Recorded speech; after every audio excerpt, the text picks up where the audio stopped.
Well, I'm out building deer bedding today. See behind me I got a little high rise here. We got a marsh off that direction. Got the high rise, and then back this way will be food plots. So this is a little too open for my liking. This is where deer want to bed if they got the cover. So I'm going to go in, I'm going to start knocking some trees down. I'll be hinge cutting some trees, flush cutting some trees. But I'm going to get deer bedding in here. And I know in the future the deer will respond to this and they'll start bedding in this location. And when we have predictable deer bedding, it makes very predictable hunting. Alright, here's a quick look beforehand. See, I got a mix of quaking aspen. Well, they might be big tooth aspen. Oh no, they look like quaking aspen. So we got some quaking aspen. I have balsam, poplar, and then we got ash in here. And it thickens out this direction. I might do some cutting over there, but I'm going to focus first on this high rise right here along this marsh transition. The goal will be to get the aspen down, probably hinge cut some of the medium to small ash. But anyway, I want to get bedding built all the way on this transition line so that we can know they're going to be bedding here, so we can intercept them or pull them out and intercept them out on the food plot.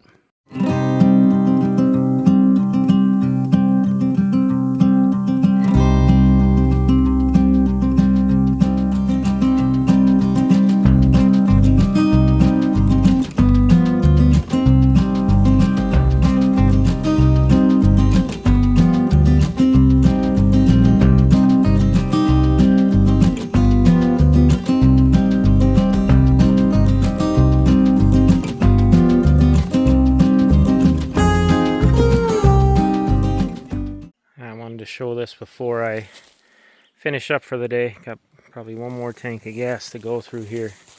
So this is the last spot I'm cutting in today, and it's all dense ash.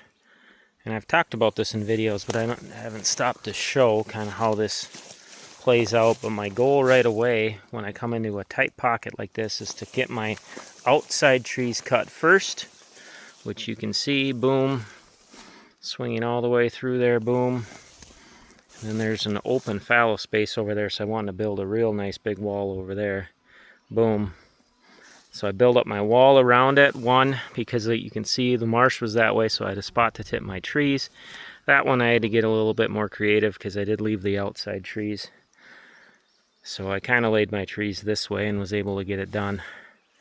But if I can build that wall of cover up on the edges, then I can use the center core right here as kind of the main bedding hub for this last part of the cut. And then I'll try to, I hinge my trees lower on the edges. And you can see right there, I started going a little bit higher, so they were lower out there, and a little higher there, so I can make some beds. Lower for screening on the edges, and then I'll do them a little higher in the middle. Well, when it's pretty much just a steady stream of sweat coming off the tip of my nose, I know it's time to be done. So let me show you how this one turned out. Alright, this is where I was standing. Left that nice oak right there. Weave around, you can see my wall maybe a little better. It's getting late, so the shadows will mess with me a little bit, but built that up a little bit more, and there were like 5 trees. I just opted to leave them. Sometimes once you get right towards the end of the cut, you look at the tree and you realize it's going to mess up all the work you already did, so it's okay to leave a few trees standing. But basically, just left a nice open space in the center of this cut, and I got this little part right here. I got tons of canopied beds. There's a really nice looking spot right up in there. Again, I apologize for the shadows. Future oak tree right there. Another potential canopy bed. Wanted to make sure I had some balsams over here. And there was a bed right there. So I wanted to make sure they could get back to these. Did hinge this big ash tree here. It had a nice lean to it. I knew I could get it down, but with the marsh right there, I wanted to hinge it with that nice spruce behind it. Could definitely see a deer bedding right there. But yeah, in the summer when we see these beds like this, I know you look at it and you think, okay, this is going to be a deer bedding location in the fall, but what would happen is all this grass right here is reed canary grass. That would mat down, so you could see right out to the open space over there. So what is cover in the summer, nice open airy spot, would not be a bedding spot in the fall. But the deer do show us the types of terrain features they like in the summer. And this was a nice open spot with good airflow, so I can see why deer would want to bed there. But they would want to bed in that exact same spot in the fall if they had good cover, which is what I did today. Just bring the cover back down to them. Now right here, I went really heavy with the canopied bedding. Basically, I got a whole space right underneath here where the deer could potentially bed. Behind it, I had my big old stacked wall, and then I took the next level of trees and just stacked them on top of my stacked wall with an open trail right here. Now there's another spot I could see a deer potentially bedding. But I did that all the way through. So I wanted it easy for them to move around, hinged at chest level out here. And again, I mean, there's little spots all throughout with a nice run cutting out to the south. All right, let's go to the other spots in this cut. All right, here's where I started the cut. Part of the reason I do these videos is because I always walk back through the whole cut before I'm done for the day. Landowners like the videos, and I like teaching through the videos, but then I see stuff like this. This was a tree I dropped right at the end.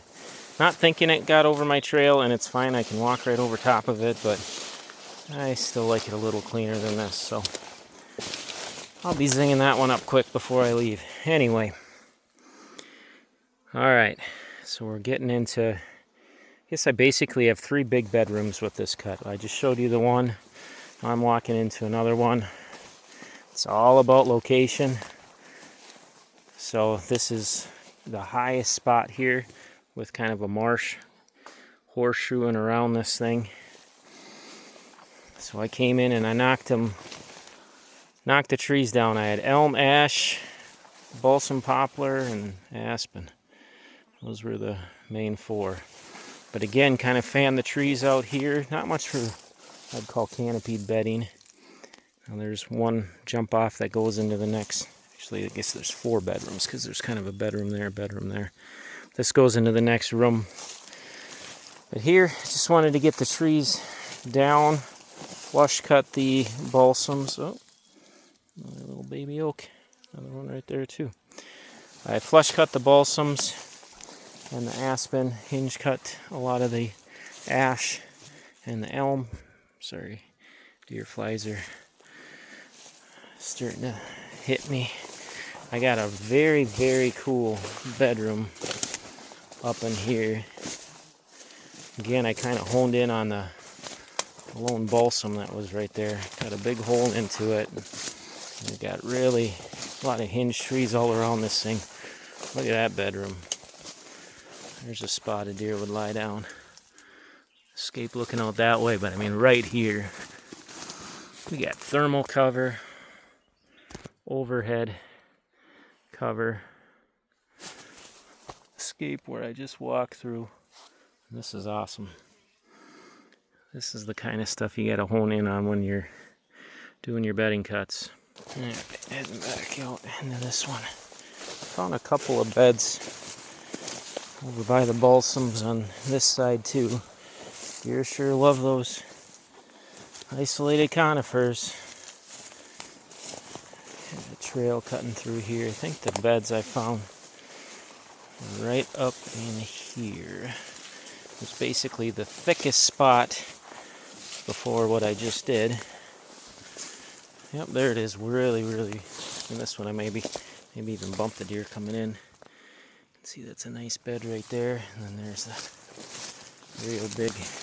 Basically, this one looks just like what I just showed you, and the one that I cut a hole into. Nice, couple of nice beds tucked up right in the balsams. So made sure to keep this open down through here. This is right on that marsh edge.